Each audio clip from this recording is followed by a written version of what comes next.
en Hinchi 1, 2, 3, 4, pues hay que recordar que de Hinchi 2 hasta el 4 pues es diverticulitis complicada. Una de las preguntas que se hace en la guía es cómo se debería clasificar.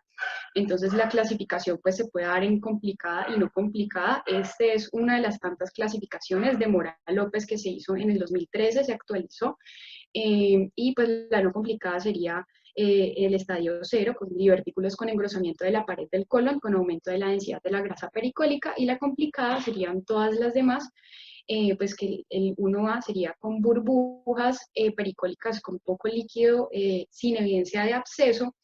El 1B sería un absceso pero menor de 4 centímetros, el estadio 2 ya es con un absceso mayor de 4 centímetros, el 2A, 2B con aire distante, más de 5 centímetros de distancia desde el segmento del intestino que se encuentra inflamado, el estadio 3 ya sería una peritonitis purulenta y el estadio 4 una peritonitis fecal. Digamos que esta es una nueva clasificación que se hizo en el 2015, que ellos también recomiendan que se puede utilizar. Ya sería 0 de no complicada con divertículos y engrosamiento de la pared, solamente pues a nivel de la grasa pericólica.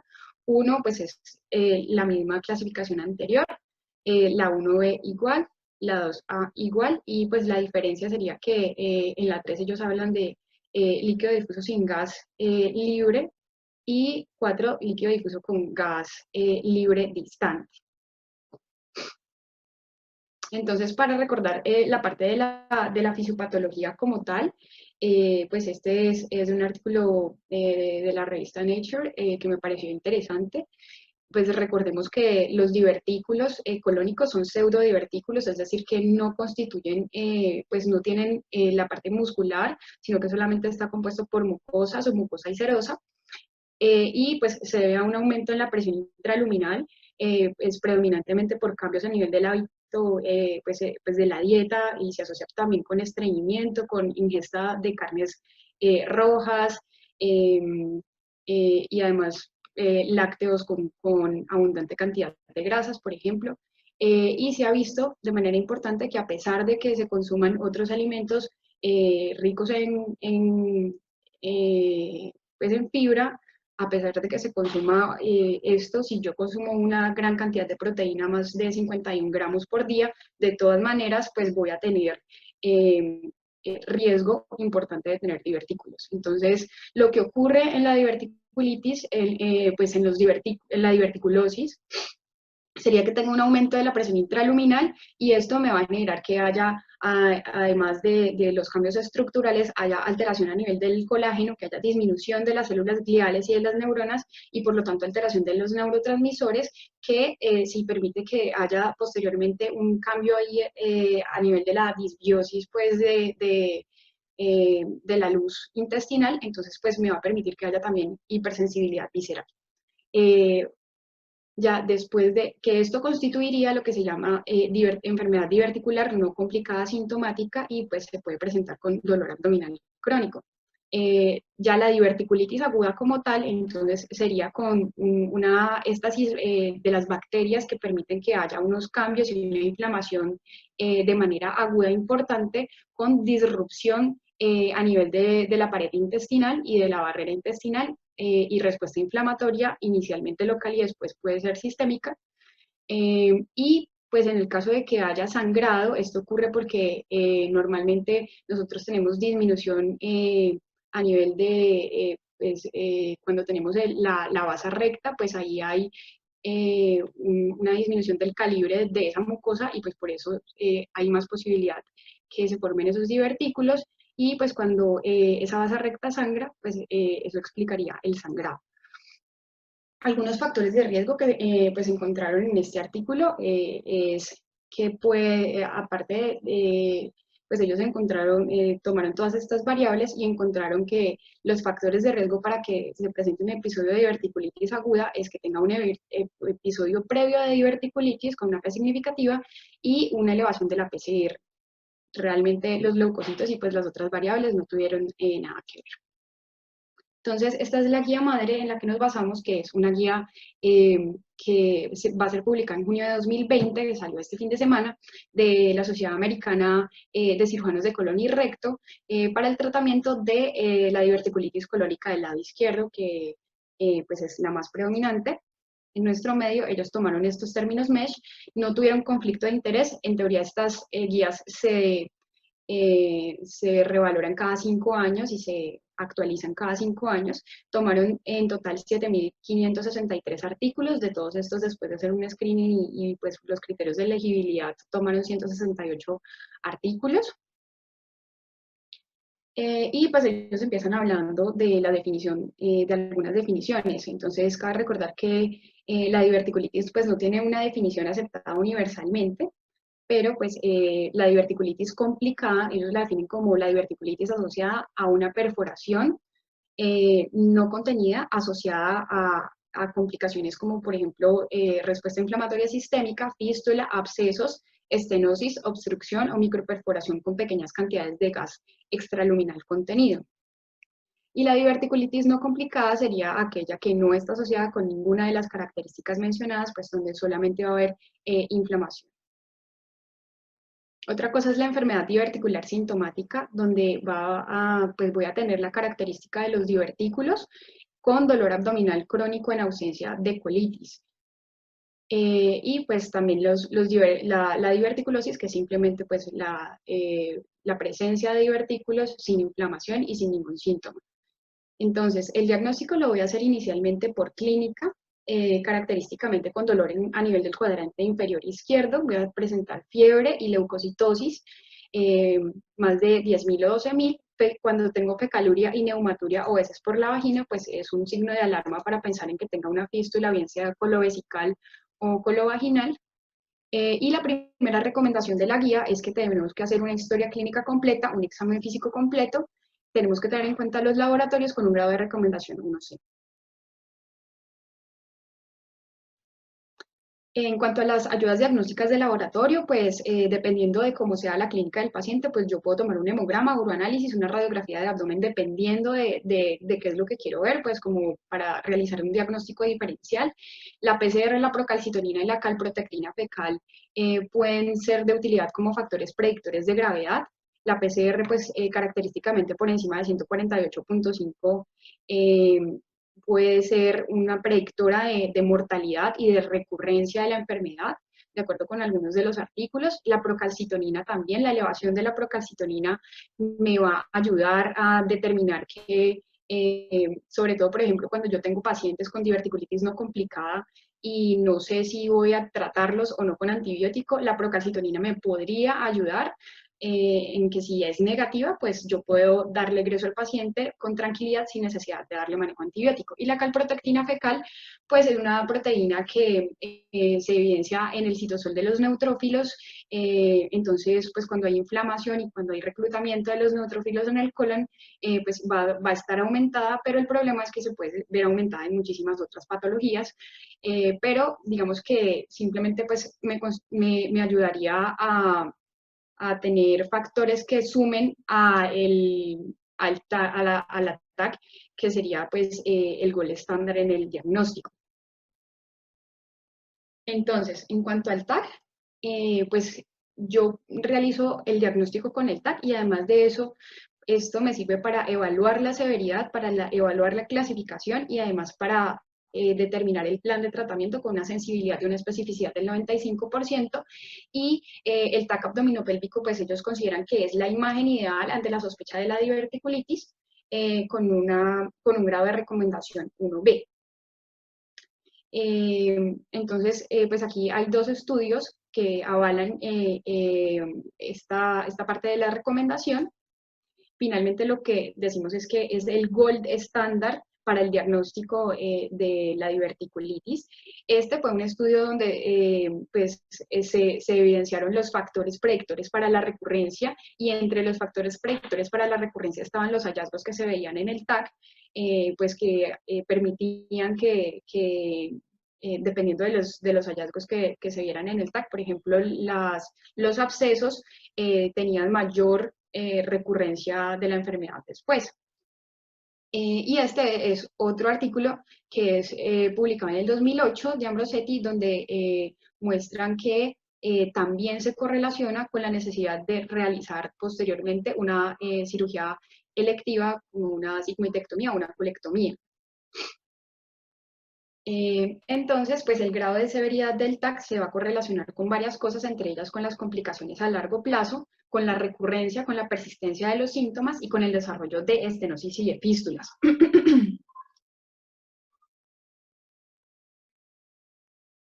Entonces, en la TAC yo lo que puedo ver es el engrosamiento de la pared colónica, estriación de la grasa, puedo evidenciar abscesos como en este caso, fístulas, incluso pues en algunos casos, pero raros, obstrucción, puedo evidenciar gas extraluminal y líquido libre. Otra de las recomendaciones es que en el caso de que yo no pueda disponer de una TAC o que ésta esté contraindicada, bien sea porque haya un embarazo o por alergia al contraste, el ultrasonido y la resonancia magnética son alternativas de utilidad para el paciente con sospecha de diverticulitis, en especial en las mujeres y cuando yo quiero descartar otras causas de dolor pélvico o cuando el diagnóstico no está suficientemente claro, pero pues cabe resaltar que en los pacientes obesos pues vamos a tener bastantes limitaciones para ver los órganos intraabdominales y además de eso que pues es operador dependiente. La resonancia magnética, sin embargo, pues cuando yo tengo sospecha de neoplasia, también puede ser mejor para diferenciar las neoplasias de la diverticulitis, y eso es un grado de recomendación 1C. Entonces, en cuanto al tratamiento, pues ellos dan esta recomendación inicial que los pacientes seleccionados con diverticulitis no complicada se pueden tratar sin antibióticos con un grado de recomendación 1A.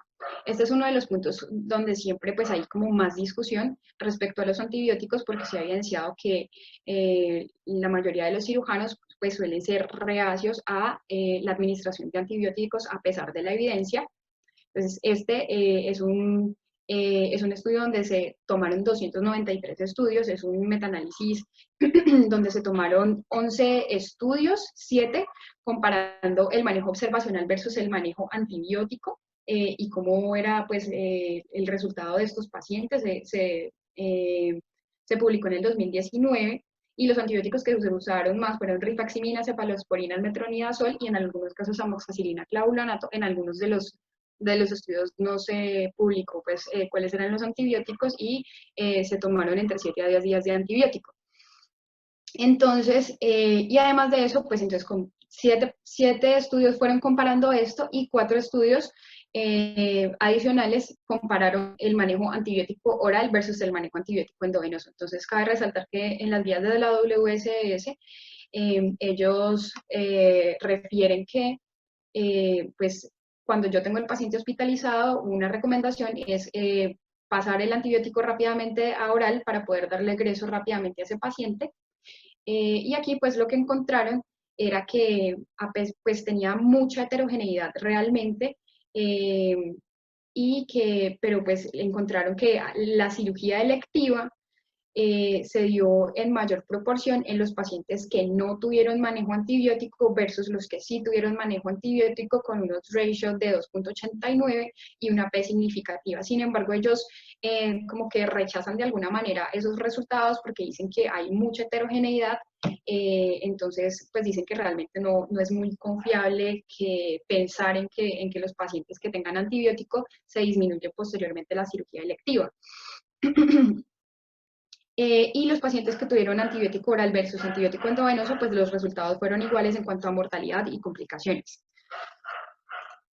Este es otro estudio que se publicó en el 2018, una revisión sistemática con metaanálisis. Entonces ellos evaluaron el manejo de la diverticulitis no complicada con antibióticos y sin antibióticos en 2.565 pacientes y vieron que no había ningún tipo de diferencia entre complicaciones, readmisión, mortalidad, recurrencia ni necesidad de cirugía. Y estas pues son las guías anteriores que pues no tienen el mismo nombre, pero son exactamente las mismas guías que se publicaron en el 2014 y digamos que lo que dicen ellos allí es que en este momento se alcanza a dilucidar un poquito más de la fisiopatología acerca de la diverticulitis y que pues antes se creía que el aumento de la presión a nivel de la luz generaba pues esas perforaciones y posteriormente la complicación infecciosa pues se le daba predominio, pero realmente lo que ahorita se considera es que puede ser incluso una patología que sea de tipo enfermedad inflamatoria intestinal, porque la inflamación juega un papel muy importante en la diverticulitis, incluso con abscesos, incluso con perforación, y pues digamos que es un punto a favor para considerar que es más importante la infección, perdón, la inflamación inicial que se da que la infección posterior. Entonces, pues en los pacientes que no tengan diverticulitis complicada, pues yo no tendría por qué dar antibióticos, digamos que es como un punto adicional a favor. Este estudio es un estudio que se realizó en Suiza, que es el estudio Abbott. Se llevó a cabo durante 10 años con 556 pacientes. No recuerdo exactamente la fecha de este estudio, pero 275 pacientes estuvieron sin antibiótico, mientras que 281 pacientes se les dio antibiótico en diverticulitis no complicada. Y ellos evidenciaron que no había diferencias en la recurrencia de la diverticulitis complicada y no complicada, y las complicaciones fueron abscesos en 4 pacientes, perforaciones en 6 pacientes, estenosis en un paciente. Durante todos esos 10 años hubo 54 muertes y pues aquí vemos lo que resultó. Entonces, realmente vemos que no hay ninguna P significativa, no había diferencia en la recurrencia de la diverticulitis con antibióticos, ni las complicaciones, ni la cirugía aguda ni planeada, ni cáncer colorectal. Mencionan también acá el estudio Diablo que se realizó por 2 años, pues también en diverticulitis no complicada con antibiótico y sin antibiótico, y encontraron exactamente lo mismo. Un punto que me pareció interesante es destacar que uno a veces, pues, no sé, yo tendo a pensar que con los antibióticos podría disminuir un poco la sintomatología, pero realmente encontraron que no. En cuanto al dolor abdominal, pues aquí tenemos dolor crónico, severo, moderado, leve y sin dolor.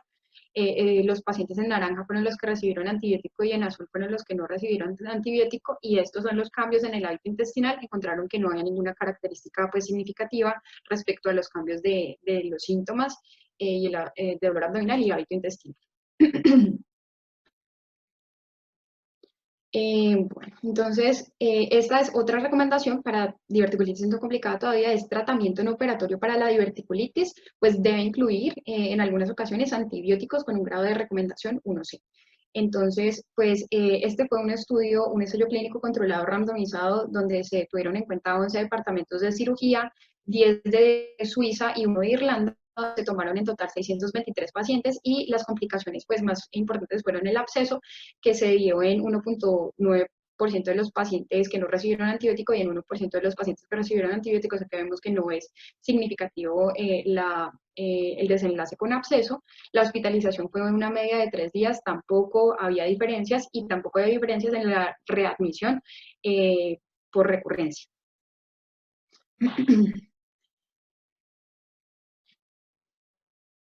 Este fue otro estudio donde se tomaron 9 estudios de 1.164 previamente escogidos, y vieron que había una disminución importante en la estancia hospitalaria en los pacientes que recibieron antibiótico con una P significativa, pero no había ningún otro hallazgo importante. Entonces, de todos los que se revisaron, fue el único que determinó que había una posibilidad de que disminuyera la estancia hospitalaria con el manejo antibiótico.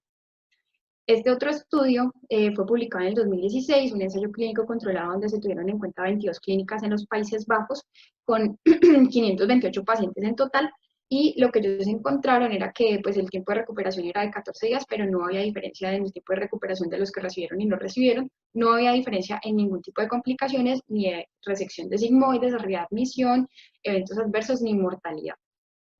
Entonces, finalmente, lo que podemos concluir de estos estudios es que podría haber una aceleración en la recuperación y una menor estancia hospitalaria con el manejo antibiótico en la diverticulitis no complicada, pero no va a prevenir ningún tipo de complicaciones ni de recurrencia, y tampoco hay cambios en la mortalidad. Y pues en la guía dicen que se debería reservar para la diverticulitis complicada. Eso me parece como un poco discordante. Listo. Este es otro punto, otra recomendación. Uno ve que... Escúchame un momentico. Más Ajá. adelante tú vuelves a hablar de antibióticos o ahí dejas toda lo que... No, ahí dejo eso. Pues este también es de sí, no creo que este drenaje, Creo no, que ese vale la pena agregar dos cosas. no. Uno, que en cuanto a etiología, realmente no es muy claro si lo de la hipertensión intraluminal es lo que genera la diverticulitis. Esa teoría la manejamos durante 30 años y ahorita está un poquito como en discusión porque ha aparecido alguna evidencia que todavía no es muy clara de que puede haber una base genética en el desarrollo de la diverticulitis.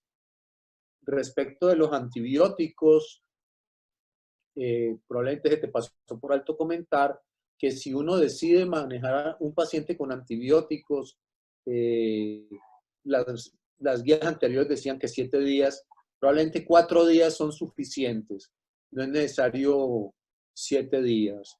La otra cosa es que si uno va a manejar un paciente sin antibióticos, pues realmente ese paciente lo maneja en forma ambulatoria. El paciente que no le va a dar antibióticos es el paciente que no tiene factores de riesgo y ese paciente que no tiene factores de riesgo se maneja en forma ambulatoria sin necesidad de hospitalizarlo. No sé si John quiera agregar algo. No, no, no, de acuerdo. Solo que si el tiempo, 5 o 7 días o no, cuando uno decidió darlos, que es en los que tienen factores de riesgo, lo importante es que ya tenga resolución de los factores de respuesta inflamatoria del paciente. O sea, que ya esté sin leucocitosis, que la PCR se haya normalizado, como para tenerlo objetivamente, y eso debe ser 72 horas del paciente ya con todo eso normalizado. Que sin duda la mayoría de los pacientes que tienen diverticulitis son pacientes con diverticulitis no complicada y uno puede decidir caso por caso cuál le va a dar y cuál no le va a dar antibióticos. Probablemente a muchísimos no necesitan antibióticos y solamente aquellos pacientes que tienen factores de riesgo, PCR muy elevada, leucocitosis, etcétera, en eso sí. Sí, exactamente. Pues lo que ellos dicen finalmente es que realmente se debería dejar solo para los pacientes que tienen enfermedad diverticular, pues, perdón, diverticulitis complicada. Y lo otro que digo más adelante también es que en las guías de la WSS, pues en la actualización ellos lo que dicen es que se debería dar antibiótico en los pacientes a los que se les haga algún tipo de intervención quirúrgica durante 4 días después de la intervención quirúrgica. Pero los que se trataron en estos estudios, pues la duración del manejo antibiótico fue entre 7 y 10 días. No decía la guía que recomendaba menos realmente, pues, y en los estudios que leí tampoco leí pues como la duración, solamente decía que entre 7 y 10 días. Las guías que salieron hoy publicadas de la Sociedad Americana sí hablan que 4 días es suficiente. No recomiendan 7 días. Sí, pues yo leí que era como, pero posquirúrgico, la verdad, no sé. Okay, no, aquí es en el paciente ambulatorio que decides darle antibióticos. 7 días no es necesario, sino 4. Bueno, sigue. Listo, perfecto. Entonces, pues ya aquí sería para la diverticulitis complicada, porque pues estamos hablando de que cuando ya tengo abscesos mayores de 3 o 4 centímetros, pues debería realizar drenaje percutáneo guiado por TAC, y pues que generalmente siempre se va a dar en esos abscesos, con un grado de recomendación 1B. Entonces, pues acá tenemos estos dos estudios que avalan esta recomendación. Este es un estudio que se realizó en el 2009 en pacientes con diverticulitis Hinchey 2, es decir, con abscesos, y pues fue un estudio de casos y controles. Entonces ellos vieron que tenían más recurrencia en los pacientes que solamente se les daba antibiótico, pero que de todas maneras, o sea, se tomaron los pacientes que tenían abscesos, a la mayoría se les hizo drenaje, pero a los que no se les podía hacer drenaje porque tuvieran pues el absceso en un lugar donde realmente no se podía alcanzar para hacer el drenaje de manera percutánea por TAC, entonces vieron que de todas maneras era seguro realizar ese manejo solamente con antibióticos. No había aumento en la mortalidad ni en las complicaciones. Y en este estudio, que fue publicado en el 2014, pues hablaban de que los pacientes en los que no se les pudiera hacer drenaje, pues en algunos pacientes seleccionados con abscesos grandes se podría realizar manejo antibiótico sin ningún tipo de complicaciones. Entonces, pues cabe recordar que en la diverticulitis aguda complicada del sigmoides, los abscesos tienden a ir entre un 15 y hasta un 40% en la complicada. El tratamiento no quirúrgico va a ser efectivo en el 80%, pero pues en el otro 20% de los pacientes puedo necesitar realizar intervenciones adicionales por falla terapéutica hablando como empeoramiento del paciente porque desarrolle sepsis, SIRS, o por, pues, de acuerdo con lo que ellos decían en este estudio, abscesos recurrentes durante los primeros 30 días de evolución. Y que no había correlación entre el tamaño de absceso y la falla del drenaje percutáneo. Otra cosa importante es que, pues, lo que les dije que cuando se manejaban con antibióticos versus drenaje, lo que sí se vio es que había menos recurrencia cuando se hacía drenaje percutáneo, una recurrencia de entre un 15 a un 25-30%, mientras que los pacientes que solamente se manejaron con antibióticos tenían una recurrencia de un 25 hasta un 60%. Esta es otra recomendación donde dicen que la mesalazina, la rifaximina y los probióticos se recomendarían pues para reducir el riesgo de diverticulitis recurrente y podría disminuir los síntomas crónicos, pero pues esto no se da en pacientes con diverticulitis aguda, sino ya cuando se les va a dar egreso con un grado de recomendación 2B. Este es un estudio que se hizo, pues un metaanálisis de 6 ensayos clínicos controlados, encontró que no había diferencias, se publicó en el 2017, encontró que no había diferencias entre la mesalamina y placebo para que hubiera algo de recurrencia, pero sí encontró que el tratamiento con rifaximina ayudaba a reducir los síntomas. Entonces, a 142 pacientes se llevaron a antibiótico con rifaximina, 2 tabletas de 400 miligramos al día por 7 días durante 3 meses, y solamente con el primer ciclo de antibiótico, es decir, solamente a los primeros 7 días, ya hubo disminución considerable de los síntomas con una P significativa, hablando pues de dolor abdominal, distensión abdominal, entre otros, y cambios en el hábito intestinal. Entonces, aquí ya vamos a hablar pues de la parte de la cirugía. En la diverticulitis aguda, entonces una de las recomendaciones iniciales que ellos dicen es que posterior al tratamiento médico exitoso de un absceso se debe considerar la cirugía electiva de resección. ¿Por qué? Porque realmente se ha evidenciado que cuando hay complicaciones, como por ejemplo un absceso, la recurrencia es bastante alta, como lo que vimos ahorita, entonces en esos pacientes pues debemos considerar que puedan empezar a presentar otras hospitalizaciones por la misma causa, por diverticulitis aguda, y pues deberíamos empezar, dependiendo de los factores de riesgo del paciente, de la edad, entre otros, a considerar hacer una sigmoidectomía.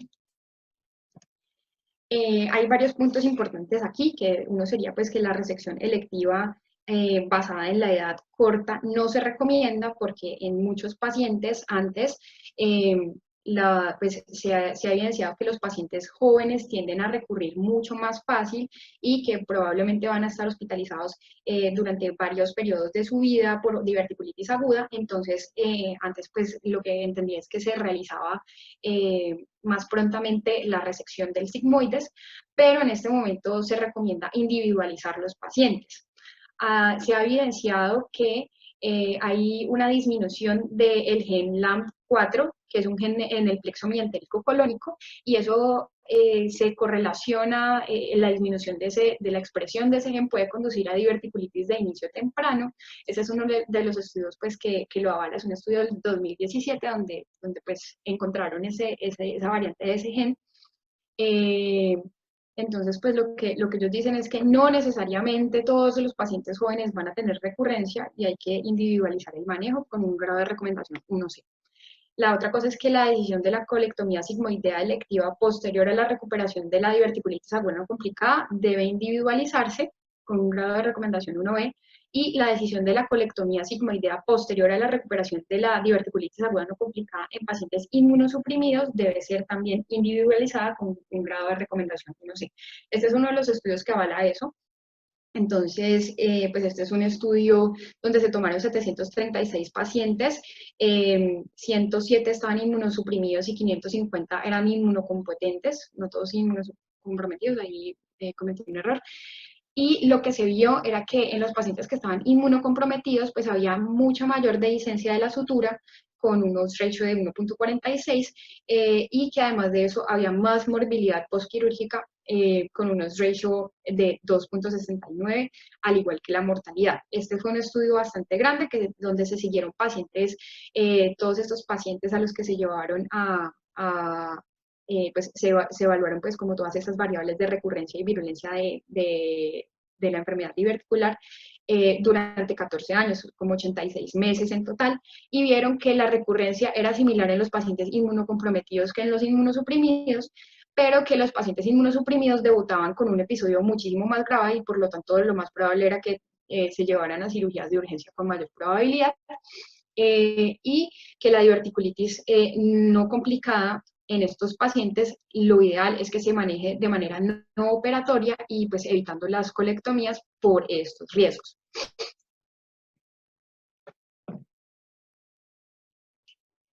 Otra de las recomendaciones es que la colectomía sigmoidea urgente, ya hablando de cirugía urgente, pues se recomienda en pacientes con peritonitis difusa o cuando tienen falla terapéutica al tratamiento médico con un grado de recomendación 1C.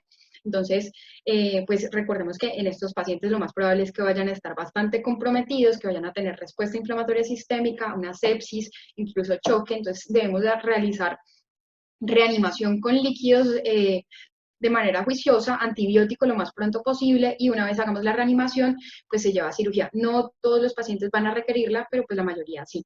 El 15 al 32% de esos pacientes van a requerir una cirugía de emergencia. Este es uno de los estudios que avala esto, y pues es un estudio que se realizó, que se publicó en el 2013, donde ellos pues evaluaron los predictores de la mortalidad después de realizar cirugía de emergencia para diverticulitis colónica. Entonces, ellos tomaron 2.214 pacientes, vieron que la mortalidad a los 30 días era de 5.1%, y encontraron que estos eran los predictores de mortalidad más importantes: albúmina de menor de 2.5 gramos por decilitro, la edad mayor de 80 años, hasta clase 5 y 4, creatinina mayor de 1.2 miligramos por decilitro. Entonces encontraron que cuando tenían dos factores pues dos predictores de mortalidad, la mortalidad era de 10%, cuando tenían 3, la mortalidad era de 22.9%, y cuando tenían 4, la mortalidad era de 53.4%. Entonces, pues debemos recordar que esa colectomía sigmoidea urgente pues se puede realizar y pues digamos que puede terminar en 3 cosas. Una, anastomosis primaria, otra puede ser en una ileostomía y otra en una colostomía terminal o un procedimiento de Hartmann. Respecto a esto, pues hay otra recomendación que posterior a la resección, la decisión de restaurar ese intestino debe realizarse según los factores de riesgo del paciente, los factores operativos y la preferencia y experticia del cirujano. Entonces, este es un estudio que avala esta recomendación. Es un estudio donde se evidenció, pues, donde se comparó anastomosis primaria versus resección para diverticulitis perforada. Entonces se tomaron 34 pacientes, se hizo anastomosis primaria, y en 56 pacientes se realizó un procedimiento de Hartmann. Lo que vieron era que no había diferencias en la mortalidad ni en la morbilidad. Hay otros estudios donde sí había diferencia en esto, y las tasas de reversión, es decir, pues el cierre del Hartmann, tenía mayor morbilidad cuando era cierre de Hartmann versus una ileostomía, por ejemplo, y vemos que es bastante significativo. O sea, había más morbilidad de 23.5% en los pacientes que fueron llevados a procedimiento de Hartmann cuando se les realizó el cierre versus 4.5% en otros procedimientos con una P significativa. hay algo de dificultad del reclutamiento en estos pacientes, pero pues lo que podemos decir es que la anastomosis primaria es un método que se podría utilizar sin problema y que parece que no tiene mayor morbilidad ni mortalidad. También hablaban, pues, en este estudio, determinaron que había 2 veces más riesgo de mortalidad postquirúrgica cuando se realizó una anastomosis primaria por parte de cirujanos generales, o sea, cirujanos no colorectales, en comparación con cirujanos colorectales. Entonces vemos que cuando fueron cirujanos generales había un 15% de mortalidad versus 7.4% de mortalidad con una P significativa. Y pues podría ser esa la razón por la cual muchos cirujanos todavía están reacios a hacer pues esa anastomosis primaria, que a pesar de que se ha visto que pues tiene una baja morbimortalidad y complicaciones bajas, que puede tener más el procedimiento de Hartmann, se recomienda bastante, pero solamente se lleva a cabo en el 3.9% de los pacientes. Este es otro estudio donde se realizó una comparación entre el procedimiento de Hartmann versus anastomosis primaria con ileostomía en asa para diverticulitis primaria. Se tomaron 2.729 pacientes que fueron llevados a cirugía de urgencia y vieron que los pacientes que tenían el procedimiento de Hartmann tenían mucha mayor mortalidad con una P significativa, 7.6% los que tenían procedimiento de Hartmann versus 2.9% de los otros. Y que además se asociaba con todo esto. Entonces, es como que los pacientes que se llevaron a procedimiento de Hartmann, probablemente se decidió también eso porque tenían comorbilidades como que eran dependientes del cuidador, que tenían asociado enfermedad pulmonar obstructiva crónica, que tenían uso de esteroides de manera crónica, que tenían una albúmina menor de 3 o que tenían falla cardíaca. Entonces, por eso no se realizó una anastomosis primaria. Dicen que pues, una recomendación es que la anastomosis primaria con ileostomía parece ser una alternativa más segura que el procedimiento de Hartmann en la cirugía emergente para diverticulitis aguda complicada. Entonces, pues hay que tener en cuenta también el estado nutricional del paciente y las comorbilidades, porque pues dado ese caso, las guías sí recomiendan que pues es mejor hacer el procedimiento de Hartmann.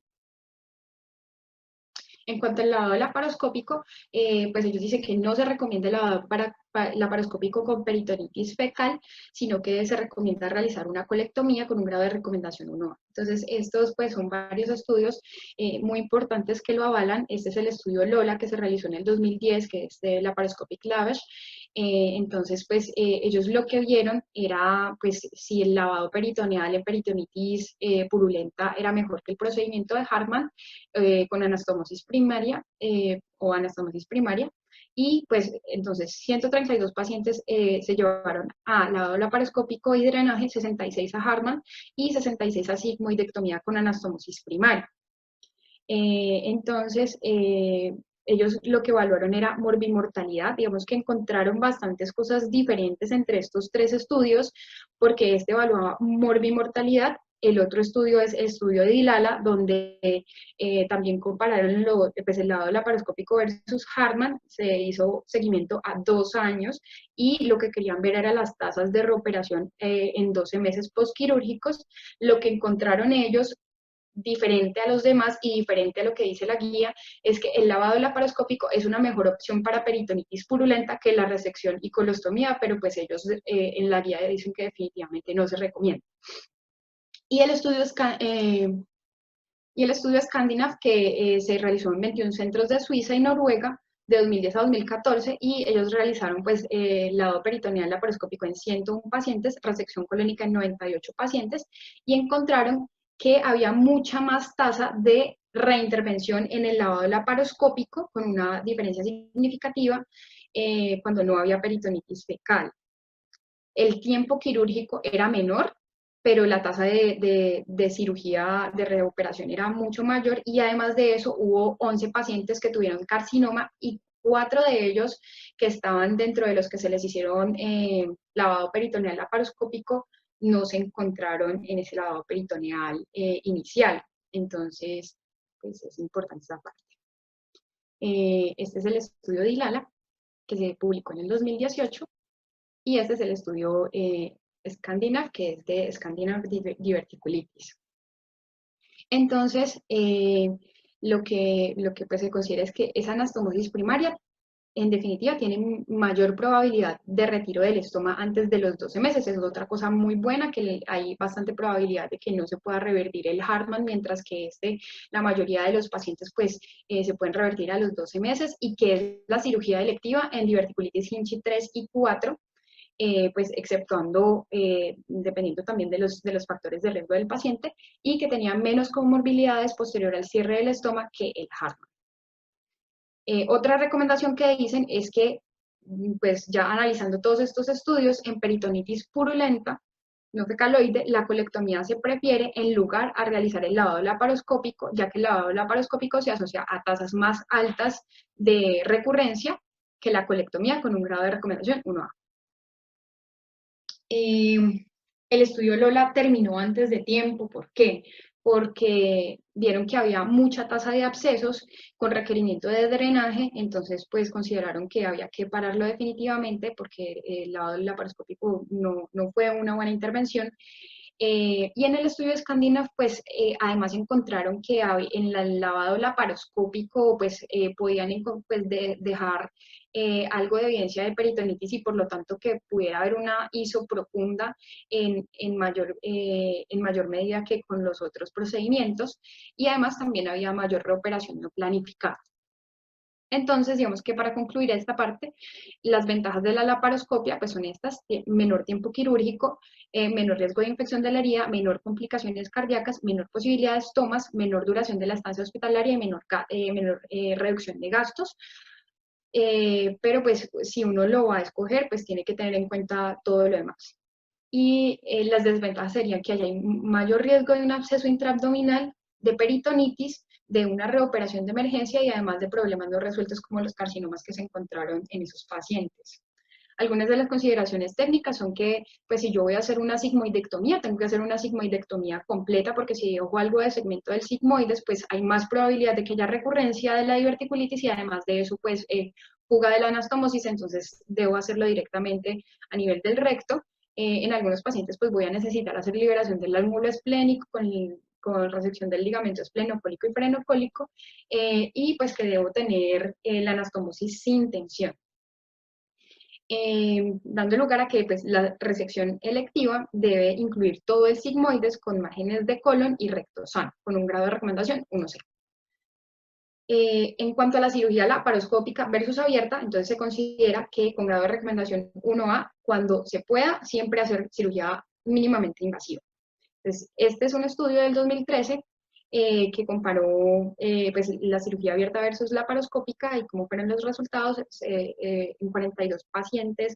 Pues los dos son estudios retrospectivos, y en este se encontró disminución de la mortalidad posoperatoria en 4 veces, menos estancia hospitalaria, mayor tiempo quirúrgico, sí, en unos 36 minutos, menos sangrado en 460 mililitros, y pues inicio de dieta mucho más temprano. Y en este estudio lo que encontraron era que había, se tomaron 1.186 pacientes, un poco más grande, también fue retrospectivo, y lo que encontraron era que había menos estancia hospitalaria y había menos complicaciones, con una P estadísticamente significativa. En cuanto a la cirugía robótica, pues digamos que ese es el futuro.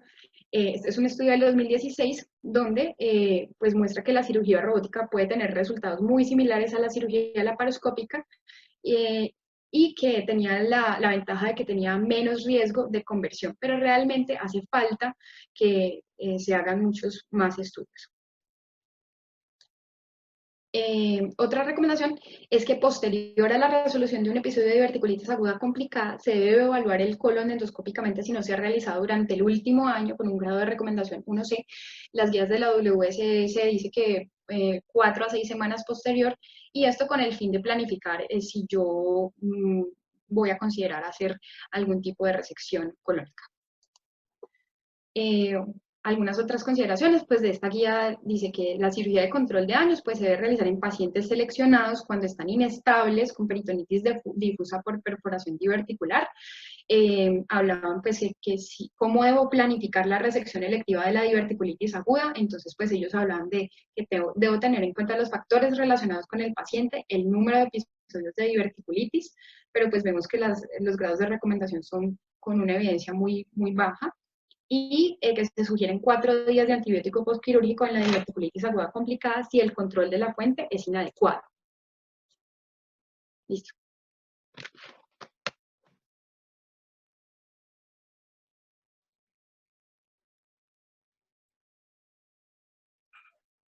No, pues muy buena su revisión. Eh, el tiempo probablemente no da para más, pero seguramente hay mucho, mucho más que discutir. Que quede claro que esa norma que había antes de que en jóvenes era peor el pronóstico, eso no es verdad, y eso hacen énfasis en estas últimas guías de la Sociedad Americana de Cirujanos de Colon y Recto. Lo otro es el número de episodios repetidos.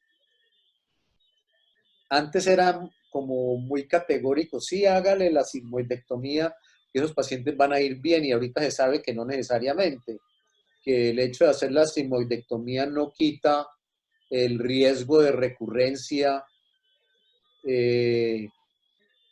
no quita el riesgo de recurrencia y tampoco quita síntomas postoperatorios. Algunos pacientes pueden quedar con síntomas. Entonces uno tiene que fundamentar muy bien la decisión de a qué paciente va a reoperar y a cuál no. Esos serían como los comentarios que yo tendría para hacer. Y definitivamente Puedo. el lavado laparoscópico tiene muchos más riesgos de reintervención y no se recomienda en este momento. Si uno va a operar un paciente, lo ideal es hacerlo por cirugía mínimamente invasiva e idealmente hacer resección y anastomosis. Si las condiciones del paciente lo permiten.